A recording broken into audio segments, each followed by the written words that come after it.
ಈಗ ಮನಮೋಹನ್ ಸಿಂಗ್ ಬಿಹಾರ ಫಲಿತಾಂಶದ ಬಗ್ಗೆ ಸಿಎಂ ಪ್ರತಿಕ್ರಿಯೆ ಕೊಟ್ಟಿದ್ದಾರೆ. ವೋಟ್ ಚೋರಿ ಮಾಡಿದಾರಲ್ಲ ಅಂತ ಅಂದ್ರು ಸಿಎಂ. ಎನ್ಡಿಎಗೆ ಇಷ್ಟು ಬಹುಮತ ಯಾಕೆ ಬಂತು? ಇದು ಸಿದ್ದರಾಮಯ್ಯನವರ ಪ್ರಶ್ನೆ.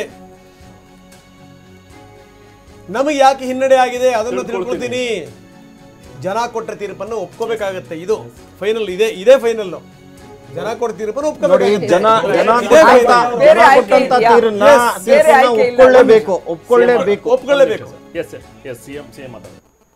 ಬಿಹಾರದಲ್ಲಿ ಜನ ಕೊಟ್ಟಂತ ತೀರ್ಪನ್ನ ಒಪ್ಕೋಬೇಕಲ್ಲ. ಅದು ನೋಡೋಣ, ನನಗೆ ಗೊತ್ತಿಲ್ಲ, ಅಲ್ಲಿ ನಾನು ಹೋಗಿಲ್ಲ. ಯಾಕೆ ಹಿನ್ನಡೆಯಾಗಿದೆ ಏನು ಅಂತ ಗೊತ್ತಿಲ್ಲ. ಯಾರು ವೋಟ್ ಹಾಕಿಲ್ಲ ಏನು, ಯಾಕೆ NDA ಇಷ್ಟೊಂದು ದೊಡ್ಡ ಬಹುಮತದಲ್ಲಿ ಗೆದ್ದಿದೆ ಅನ್ನೋದು ಗೊತ್ತಿಲ್ಲ. ನಾನು ಬಂದು ಕೇಳ್ತಿ ತಿಳ್ಕೊಂಡು ಸಾಕಷ್ಟು ನಿರೀಕ್ಷೆ ಇತ್ತಲ್ವಾ ಸರ್ ಬಿಹಾರ ಈ ಬಾರಿ ಚುನಾವಣೆ? ಸಾಕಷ್ಟು ನಿರೀಕ್ಷೆ ಇತ್ತು ಬಿಹಾರ ಚುನಾವಣೆ. OBC ಮತಗಳ ನಿರ್ಣಾಯಕ ಸರ್, ಹಿಂದುಳಿದ ಮತಗಳ ನಿರ್ಣಾಯಕ ಅಲ್ಲಿ, ಆದ್ರೂ ಕಾಂಗ್ರೆಸ್ ಕೈ ಹಿಡಿದಿಲ್ಲ. ಗೊತ್ತಿಲ್ಲ. ಈಗ ನಿತೀಶ್ ಕುಮಾರ್ ಯಾರು? ಅವನು OBC ಅಲ್ವಾ? ಕಾಂಗ್ರೆಸ್ ಮೇನ್ ಅಜೆಂಡಾ OBC ಮುನ್ನಡೆ ಇರ್ತಾರೆ.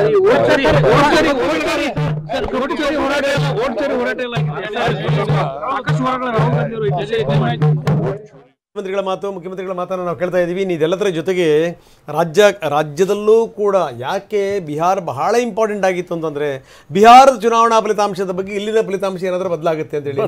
ಯಾಕಂದ್ರೆ ಕ್ರಾಂತಿಗಳೆಲ್ಲವೂ ಕೂಡ ಮಾತಿತ್ತಲ್ಲ, ಆ ವಿಚಾರಕ್ಕೆ ಸಂಬಂಧಪಟ್ಟಂಗೆ ಬಿಹಾರ ಚುನಾವಣೆ ಇಲ್ಲಿ ಬಹಳ ಗಮನ ಸೆಳೆದಿತ್ತು ಅನ್ನುವಂಥದ್ದು. ಈಗ ಏನಾಗ್ತಿದೆ ಅಂತಂದ್ರೆ, ಈಗ ಅಲ್ಲಿ ಕಾಂಗ್ರೆಸ್ ಗೆಲ್ಲಿಲ್ಲ, ಇಲ್ಲಿ ಸಿದ್ದರಾಮಣ್ಣ ಸೋಲಿಲ್ಲ ಅನ್ನಂಗೆ ಆಗುತ್ತೇನೋ ಅಂತ ಆ ಒಂದು ಪ್ರಶ್ನೆ ಕೂಡ. ಏನಂತೀರಿ ಮೇಡಮ್? ಅಲ್ಲ ಮೇಡಮ್ ನಗ್ತಾ ಇದ್ದಾರೆ ಸರ್, ಮುಂಚೆ ಕೇಳಬೇಡ. ಆ ನಗುವಿಗೆ ಭಾರಿ ಅರ್ಥ ಇದೆ ಸರ್.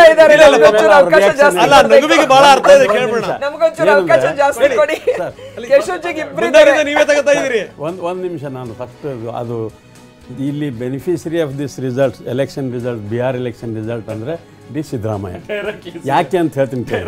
ಸಿದ್ದರಾಮಯ್ಯಗೆ ಡಿಸ್ಟೆಬಿಲೈಸ್ ಮಾಡಬೇಕು ಅಂತ ಹೇಳಿ ಅವ್ರ ಪಾರ್ಟಿಯೊಳಗೆ ನಡೆದಿತ್ತು. ಕಾನ್ಸ್ಪಿರಸಿಗಳು ನಡೆದವು. ನವೆಂಬರ್ ಈಗ ಯಾವುದೇ ಕಾರಣಕ್ಕೂ ಹೈಕಮಾಂಡ್ ಇರಲಿ, ಲೋಕಲ್ ಕಮಾಂಡ್ ಇರಲಿ, ಯಾವ ಕಮಾಂಡ್ ಕೂಡ ಅವ್ರಿಗೆ ಡಿಸ್ಟೆಬಿಲೈಸ್ ಮಾಡೋಕ್ಕೆ ಹೋಗಲ್ಲ. ಅಷ್ಟು ಶಕ್ತಿ ಹೈಕಮಾಂಡ್ ಬಲ್ಲಿಯೂ ಇಲ್ಲ, ಕಾಂಗ್ರೆಸ್ನೊಳಗೂ ಇಲ್ಲ. ಇದಕ್ಕೆ ಉದಾಹರಣೆ ಹೇಳ್ತೀನಿ ಯಾಕೆ ಮಾಡಲ್ಲ ಅಂದರೆ, ಈಗ ರಾಜಸ್ಥಾನದ ಹಿಂದಕ್ಕೆ Rajesh pilot was chief minister. ಈ ವಾಸ್ ರಿಲೇಟಿವ್ಲಿ ಪವರ್ಫುಲ್ CM. ಅವ್ರಿಗೆ ಎದುರಿದ್ದವರು ಕೂಡ ಅಷ್ಟೇ ಪವರ್ಫುಲ್ ಇದ್ದ ಸಚಿನ್ ಪೈಲಟ್. ಸಚಿನ್ ಪೈಲಟ್ ಅಷ್ಟೆಲ್ಲ ಹೋರಾಟ ಮಾಡಿದ್ರು, ರಾಜೇಶ್ ಪೈಲಟ್ಗೆ ತೆಗಿಲಿಲ್ಲ. ಸೊ ಇಲ್ಲಿ ಅಶೋಕ್ ಗೆಹ್ಲಟ್ಗೆ ತೆಗಿಲಿಲ್ಲ. ಸೊ ಇಲ್ಲಿ Siddaramaiah is a most powerful man and a mass leader. ಅದು ಅನ್ಕ್ವಶ್ಚನಬಲ್, ಯಾರು ಕ್ವಶನ್ ಮಾಡೋಕ್ಕಾಗಲ್ಲ. ಅವ್ರ ಮಾಸ್ 8% ವೋಟ್ ಫಿಕ್ಸ್ಡ್ ಇದೆ ಅವ್ರಿಗೆ. ನೀವು ಯಾವ ಪಾರ್ಟಿಗೆ ನಿಂತರೂ 8% ವೋಟ್ ಅವರಿಗೆ ಹೋಗೋದು ಒಂದು.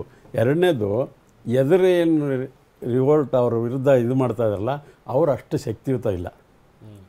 ಬೋತ್ ಎಲ್ಲ ಥರದ ಹೆದರಲ್ಲ ಸರ್. ಅವ್ರು ಎದುರ್ತಿದ್ರೆ ಇದು ಯಾಕೆ ಹೇಳ್ತಿದ್ರು? ರಿಯಾಕ್ಷನ್ ಏನಂದ್ರು? ನಿತೀಶ್ ಕುಮಾರ್ ಬ್ಯಾಕ್ವರ್ಡ್ ಅಲ್ವಾ ಅಂದರು. ಸೊ ಅಲ್ಲಿಗೆ ಇದು ನಿತೀಶ್ ಕುಮಾರ್ ಅಂತ. ನಿತೀಶ್ ಕುಮಾರ್ ಬ್ಯಾಕ್ವರ್ಡ್ ಅಲ್ವಾ? ಬ್ಯಾಕ್ವರ್ಡ್ಸ್ ನಿಮ್ಮ ಕೈ ಹಿಡಿದಿಲ್ಲ ಅಂದಾಗ ನಿತೀಶ್ ಕುಮಾರ್ ಬ್ಯಾಕ್ವರ್ಡ್ ಅಲ್ವಾ ಅಂದಾಗ, ಅಂದರೆ ಬ್ಯಾಕ್ವರ್ಡ್ಸ್ ನಿತೀಶ್ ಕುಮಾರ್ ಕೈ ಹಿಡಿದ್ರು, ನನಗೂ ಬ್ಯಾಕ್ವರ್ಡ್ಸ್ ನಿತೀಶ್ ಕುಮಾರ್ ಕೈ, ನನಗೂ ಬ್ಯಾಕ್ವರ್ಡ್ಸ್ ಇಲ್ಲಿ ಹಿಡಿತಾರೆ ಕರ್ನಾಟಕದ ನಿತೀಶ್ ಕುಮಾರ್ ನಾನೇ ಅಂತ. It is warning. It is indirectly it is warning to high command. ಏನ್ ಸರ್? ಆ ಕಡೆ ಮೇಡಮ್ ನಗ್ತಾರೆ, ಈ ಕಡೆ ನೀವು ನಗ್ತೀರಿ. ಕಾಂಗ್ರೆಸ್ಸಿನ ಆಂತರಿಕ ವಿಚಾರದಲ್ಲಿ ನಂದೇನು ಸೇ ಇಲ್ಲ. ಆದ್ರೆ ಒಂದೇನು ಅಂದ್ರೆ, ರಾಜ್ಯದ ಜನತೆಯನ್ನ ಅವರು ಅರಾಜಕತೆಗೆ ಮತ್ತೆ ನಾನ್ ಪರ್ಫಾರ್ಮಿಂಗ್ ಗವರ್ನಮೆಂಟ್ ಆಗ್ತಾ ಇದ್ದಾರೆ. ಜನ ಅವ್ರನ್ನ ಆಯ್ಕೆ ಮಾಡಿದ್ದು ಚೀಫ್ ಮಿನಿಸ್ಟರ್ ಬದಲಾಯಿಸಬೇಕಾ ಬೇಡವಾ ಅಂತ ಅಲ್ಲ. ನೀವು ಚೀಫ್ ಮಿನಿಸ್ಟರ್ ಮಾತನಾಡ್ಕೊಳ್ಳೋವಂಥದ್ದನ್ನ ಆಂತರಿಕವಾಗಿ ಪಕ್ಷದಲ್ಲಿ ಯಾರು ಬೇಕಾದ್ರೂ ಮಾಡ್ಕೊಳ್ಳಿ. ಆದರೆ ಜನಕ್ಕೆ ಏನು ಮಾಡಿದ್ದೀರಿ ನೀವು? ಜನಕ್ಕೆ ಆಡಳಿತ ಕೊಡೋದು ಬಿಟ್ಟು 136 ಸೀಟ್ ಕೊಟ್ಟು ಅದು 137 138 ಏರಿಸ್ಕೊಂಡು ಕೂರಿಸ್ಕೊಂಡಿರೋರು ನೀವು. ಜನನ ಬಿಟ್ಬಿಟ್ಟು ಬೇರೆ ಎಲ್ಲ ಮಾತನಾಡ್ತಾ ಇದ್ದೀರಲ್ಲ. ಜನಕ್ಕೆ ಮೊದಲು ಆಡಳಿತ ಕೊಡಿ. ಜನಕ್ಕೆ ಅನ್ನಿಸ್ಬೇಕಾಗಿತ್ತು, ಅತ್ಯಂತ ಬಲವಾದಂಥ ಆಡಳಿತ ಕೊಟ್ರಪ್ಪ ನಾವು ಇಷ್ಟು ಸೀಟ್ ಕೊಟ್ಟಿದ್ದಕ್ಕೆ ಅಂತ ಅನ್ನಿಸ್ಬೇಕಾಗಿತ್ತು. ಆ ಥರದ್ದೇನು ಮಾಡ್ತಾ ಇಲ್ವಲ್ಲ ನೋಡಿ. ಅವ್ರು first top of the mind reaction ಗೊತ್ತಿಲ್ಲ. ಹೋಗಿಲ್ಲ ಅಂದ್ರೆ ಗೊತ್ತಿಲ್ಲ, ಹೋಗಿಲ್ಲ ಅಂದ್ರೆ ಏನು? ಒಬ್ಬ CM ಆದವ್ರಿಗೆ ರಿಪೋರ್ಟ್ ಅಲ್ಲೇ ಬರ್ತಾ ಇರಲ್ವಾ ತಕ್ಷಣ ಅಂತ ಎವೇಡಿಂಗ್ ಆನ್ಸರ್. ಅದಾದ್ಮೇಲೆ ತಮ್ಮ ಸ್ಕಿನ್ ಉಳಿಸ್ಕೊಳ್ಳೋದಕ್ಕೆ ಅದು ನಿತೀಶ್ ಕುಮಾರ್ ಹೆಸರನ್ನ ತಗೊಳ್ತಾರ ಅವರು. ಮಾತಾಡೋಣ. ಸರ್ ಕಂಟಿನ್ಯೂ ಮಾಡೋಣ ಈ ವಿಚಾರ.